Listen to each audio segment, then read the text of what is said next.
You're standing around a fire. It's 50 BC. The sun just went down. There's no Netflix. There's no phone. There's no existential dread about your inbox. There's just you, the flames and the thick, choking smoke curling directly into your face. And somewhere at some point, one of your ancestors looked at that smoke and thought, wait, what if I did that on purpose? This is the story of how humans discovered smoking, not cigarettes, not cigars, not the guy outside the office who you always end up talking to for too long. We're talking about the very first time a human being intentionally inhaled something burning, and why that might be one of the oldest habits our species has ever had. Because here's the thing nobody tells you. Smoking doesn't start with tobacco. It doesn't start with colonial trade routes or Native American ceremonies, or even agriculture. The desire to inhale smoke might be hardwired into us on a level so deep, it predates civilization entirely. And the evidence for this is genuinely insane. Let's start with fire. Because before you can smoke anything, you need fire. And fire has been part of the human story for a very long time. The oldest confirmed evidence of controlled fire use by our ancestors dates back roughly 1 million years, from a site called Wonderwork Cave in South Africa. Archaeologists found burnt plant ash and charred bone.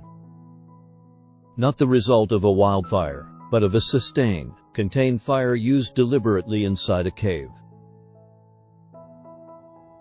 Now 1 million years ago, we weren't even Homo sapiens yet. That was Homo erectus. Our earlier cousin, with a smaller brain, a heavier brow and absolutely zero interest in being told what to do with it. They sat around fires just like we do. They cooked. They stayed warm. They huddled together in the dark. And they breathed smoke every single day for hundreds of thousands of years. Every human and pre-human ancestor who sat near a fire inhaled smoke. It was unavoidable. It was constant. It was basically the original air quality situation, and nobody had an app to check it. Ooh, there's where it gets interesting. Some of that smoke wasn't just wood smoke. When you burn organic matter, you don't just get carbon dioxide and water vapor. You get a cocktail of compounds depending on what you're burning. Some plants, when combusted, release psychoactive chemicals, alkaloids, terpenes, compounds that interact with the human nervous system in ways that are, let's say, noticeable. In other words, some of our ancestors were absolutely, accidentally getting high around the campfire. And they had no idea why. They felt amazing. This isn't a fringe theory. Researchers have proposed for decades that early humans living in forested environments would have regularly been exposed to the smoke of psychoactive plants like cannabis, Nicoana species, and various entheogens that grow naturally across Africa, Europe and Asia. The human brain, it turns out, has receptors that respond to cannabinoids. These receptors didn't evolve because of cannabis. They're part of our endocannabinoid which system, regulates everything from mood to memory to appetite. But the fact that they exist means that when a human first inhaled smoke from a burning cannabis plant, their brain wasn't confused. Their brain was like, oh, hello. I've been waiting for you. And that moment, that first accidental hit of psychoactive smoke around a prehistoric campfire, might be the true origin of smoking. An OTA decision, not a plan.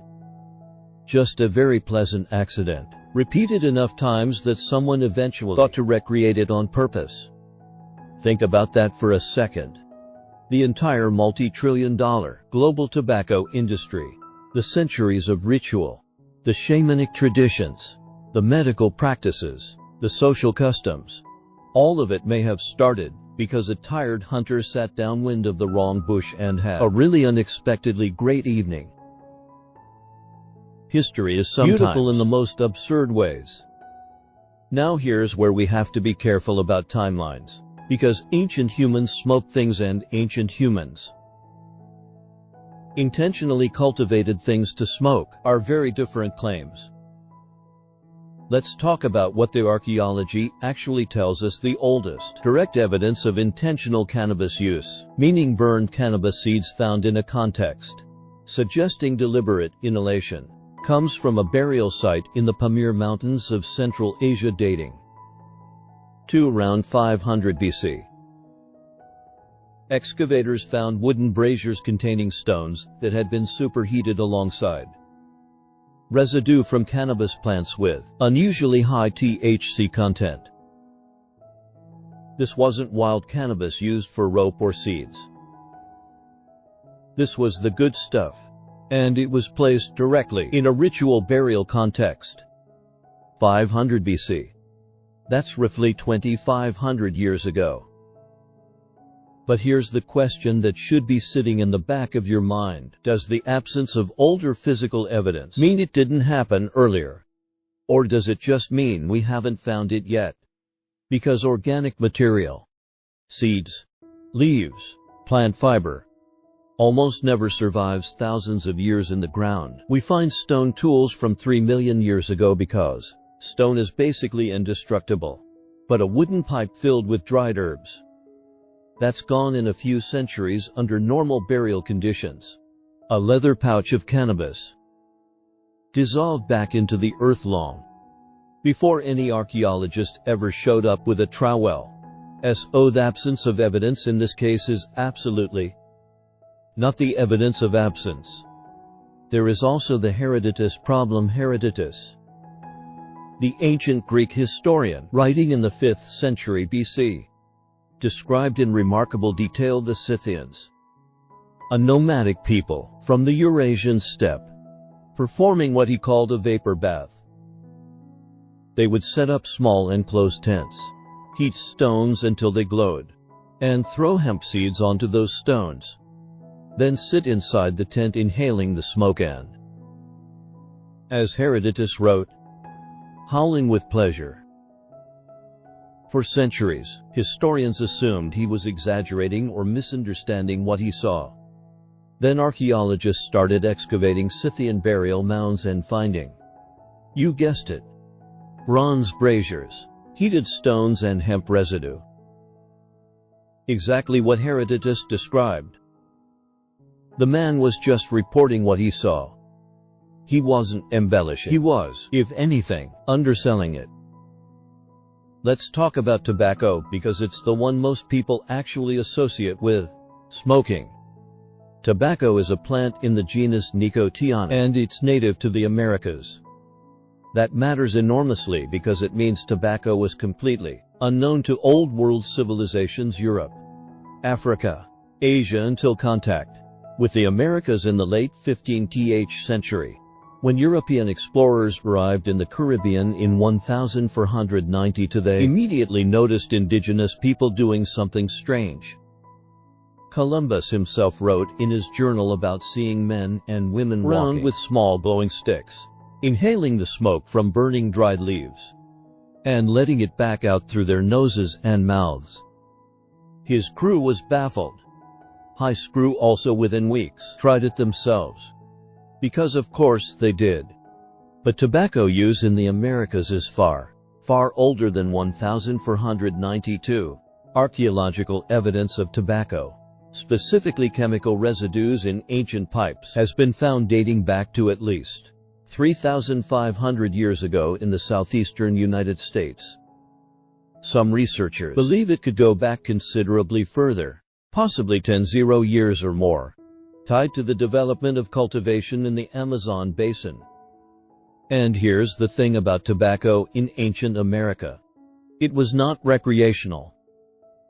Not primarily. It was sacred. Tobacco was used in healing rituals, in communication with the spirit world, in binding agreements between tribes. Blowing smoke on someone was an act of blessing, of connection, of respect. A shaman who smoked wasn't having a casual cigarette break. He was opening a channel between the living and the divine. The smoke itself was considered a living carrier, a messenger that traveled between worlds, carrying prayers upward. and bringing visions downward. That framing matters. It explains why tobacco use was so disciplined, so ritualized, so controlled in many indigenous cultures for thousands of years. When something is sacred, you treat it with reverence.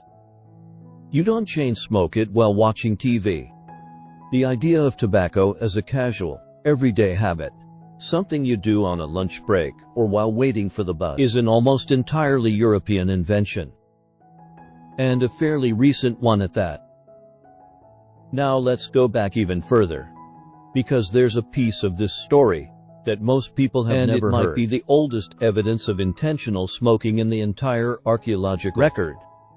In 2019, researchers made a remarkable discovery at a site in the Great Salt Lake Desert in Utah.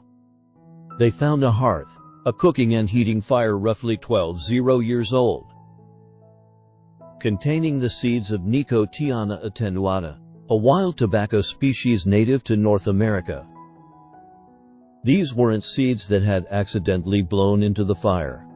They were concentrated, present in a way that suggested deliberate placement. The site predates any known pottery or pipe artifacts in the region by thousands of years. This pushed back the possible timeline of tobacco use in the Americas by a significant margin. And it raised a genuinely fascinating question. If people were throwing tobacco into fires 0 years ago, whether to inhale the smoke or for ritual purposes or both, what were people in other parts of the world doing with their psychoactive plants at the same time? Because 0 years ago, humans were everywhere. They were in Africa, in Asia, in Europe, in Australia. And the human desire to alter consciousness, to seek out altered mental states, that is not an American phenomenon. That is a human phenomenon. Let me throw something at you that might sound wild, but is taken seriously by respected anthropologists: the intoxication hypothesis. The basic argument goes like this. Across virtually every human culture ever documented, people have sought out ways to alter their consciousness. They've drunk fermented beverages, eaten psychedelic mushrooms, inhaled smoke, chewed plant leaves and swallowed seeds. This behavior is so universal, so persistent, and so independent across cultures that some researchers believe it isn't accidental. Ronald Siegel, a psychopharmacologist at UCLA, proposed in the 1980s that the pursuit of intoxication is a fourth drive, alongside hunger, thirst and sex, that is biologically embedded in animal behavior, not just human behavior. Elephants deliberately seek out fermented marula fruit. Reindeer in Siberia have been observed eating Amanita micaria mushrooms and then drinking the urine of other reindeer who ate the mushrooms because the psychoactive compounds passed through intact. Reindeer doing drug recycling in Siberia. Honestly, respect. The point is, if the drive to alter consciousness is this deep and this old, it's entirely reasonable to propose that early humans, long before they domesticated any plant, long before they had pottery or pipes or any of the tools we normally associate with smoking, were deliberately exposing themselves to smoke from psychoactive plants because they had learned through experience that it changed something in their mind. Maybe they burned those plants intentionally during rituals. Maybe they selected campsites near specific plants for exactly this reason. Maybe they learned which smoke made you feel good and which made you feel like you were dying, which with some plants is a distinction that kills you once before you figure it out. This is trial and error, prehistoric style. Very high stakes, occasionally literally fatal. But the ones who survived, they remembered. They told others. They passed it down through generations of knowledge that never got written, but got lived. That's how most human knowledge worked for most of human history. Not libraries, not schools. Lived experience, passed mouth to ear, round a fire, in the dark. Let's also talk about something that rarely comes up in this conversation. Smoking is medicine. Long before smoking was recreational, long before it was spiritual, it may have been medical. The ABR papyrus, one of the oldest known medical documents in the world, dates to ancient Egypt around 1550 BC. It describes treatments involving the inhalation of smoke from heated herbs, specifically for conditions affecting the throat and lungs. This is wildly counterintuitive from a modern perspective. You retelling me the ancient Egyptians treated lung problems by inhaling smoke? Yes. Yes, they were. And while that seems insane, it's worth noting that the specific herbs they use, including henbane and various aromatics, do have genuine pharmacological properties when inhaled. The ancient Greeks used fumigation, therapeutic smoke regularly. HIPPOC, or take an oath named after if you become a doctor, wrote about the inhalation of herbal vapors to treat diseases of the lungs and other conditions. The thinking wasn't crazy by the standards of the time. Smoke reaches the lungs directly, so if the plant has medicinal properties, delivering it via smoke makes a certain logical sense. The lungs as a delivery mechanism. Inhaled medicine. W.A. still do this with today. Asthma inhalers and anesthetic gases and nebulizers. The delivery methods survived. The burning part, thankfully, mostly didn't. Ancient Indian Ayurvedic medicine, dating back over 3,000 years, describes a practice called Duma Ana, literally smoke drinking, involving the inhalation of medicinal herbs through pipes. The text describes specific plants, specific conditions, specific preparations. This wasn't casual or improvised. It was a sophisticated medical system with detailed protocols and centuries of refinement behind it. Across ancient China, ancient Mesopotamia, ancient Greece, ancient India, in virtually every early civilization on record, there is evidence of people inhaling smoke deliberately for therapeutic purposes as a recognized medical practice. Not because they were addicted, not because they thought it was cool, because it worked. Or at least it worked sometimes. Or at least it worked enough times that they kept doing it. And in a world without antibiotics, without surgery, without any of the tools modern medicine takes for granted, work sometimes was a pretty meaningful bar to clear. There's another angle to this story that doesn't get enough attention, and it has to do with social bonding. Humans are deeply social animals. We evolved in groups, and group cohesion, the ability of a group to stay together, trust each other, act in coordination, was literally a matter of life and death for most of our evolutionary history. Isolated individuals died. Groups survived. That enhanced social bonding had genuine survival value, and shared rituals, including shared consumption of psychoactive substances, are extraordinarily powerful tools for social cohesion. When a group of people undergo a shared, altered experience together, it creates a sense of connection, of trust, of mutual understanding that is very hard to replicate any other way. Modern neuroscience has confirmed this. Shared rituals synchronize neural activity, increase trust, and deepen group identity in measurable, documented ways. So when a group of ancient humans sat together in a closed space, breathing in smoke from burning cannabis or other herbs, and collectively entered an altered state, that wasn't just recreational, that was social technology. Was how you built the kind of deep trust and group cohesion that let you go into dangerous together and situations. Come back alive. The ritual smoke circle wasn't just a party. It was infrastructure. Here's where we arrive at the uncomfortable part of the story. The transition from sacred smoke to casual habit is historically an absolute disaster. When tobacco arrived in Europe in the 16th century, it spread with a speed that should remind you of something. Within decades, smoking had gone from an exotic curiosity to a continental obsession. By the 1600s, tobacco was being traded globally. By the 1700s, snuff-powdered tobacco inhaled through the nose was fashionable across European aristocracy. By the 1800s, cigars were everywhere. By the early 1900s, the industrially manufactured cigarette had been invented, making tobacco consumption cheaper, more convenient, and more addictive than anything that had come before. What had taken indigenous Americans thousands of years to incorporate into a measured, ritualistic, deeply cultural practice was, in the hands of European industrialists, turned into a mass-market consumer product within for centuries. The tobacco industry in the 20th century and billions of dollars suppressing the evidence that cigarettes cause cancer. Evidence their own scientists had compiled internally. They marketed cigarettes to children. They hired doctors to endorse their products. They added chemical compounds specifically to make nicotine hit faster and harder and leave the system more quickly, maximizing addiction. They turned something ancient and ritualistic and communal into a product specifically engineered to be as physically destructive and as financially extractive as possible. A shaman and a tobacco executive both worked with the same plant. They had almost nothing else in common. The gap between a shaman in 500 BC placing cannabis on hot stones in a ritual burial and a tobacco company executive in 1960 signing off on marketing cigarettes to teenagers is one of the larger moral chasms in human history.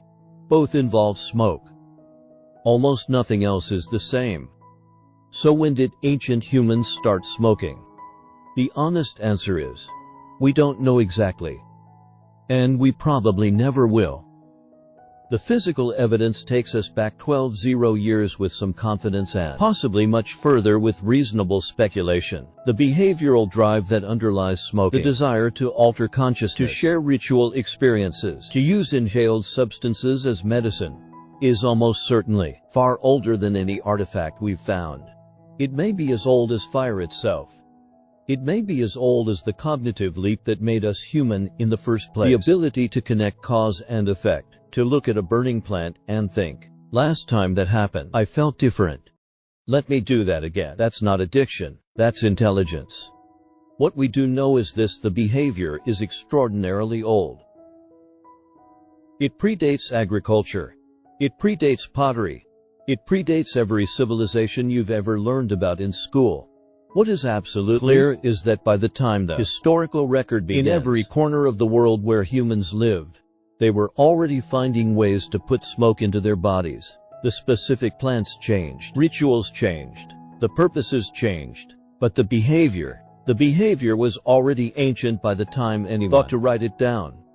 There's something almost poetic about that. The things modern humans from our ancestors, the technology, the medicine, the internet, the truly baffling amount of content we consume every day. There are these thin threads of continuity that run unbroken through 0 years of human experience. Fire. Smoke. Breath. The oldest sat around fires and breathed the same smoky air you'd smell at a bonfire tonight. Some of them, at some point, started paying attention to what that smoke was doing to them. And then they started choosing it. And then they started passing that choice down to their children and their children's children. And eventually to the Scythians howling with pleasure in their tents. And the Egyptian physicians prescribing henbane. And the Mayan shamans reading visions in the rising smoke. And the Taino people on a Caribbean beach watching confused Europeans try tobacco for the first time and cough until their eyes watered. Either way, next time you flip a light switch or sit round a summer fire or catch a whiff of cold smoke on you're participating in something far older than you realize. You're redoing what humans have always done.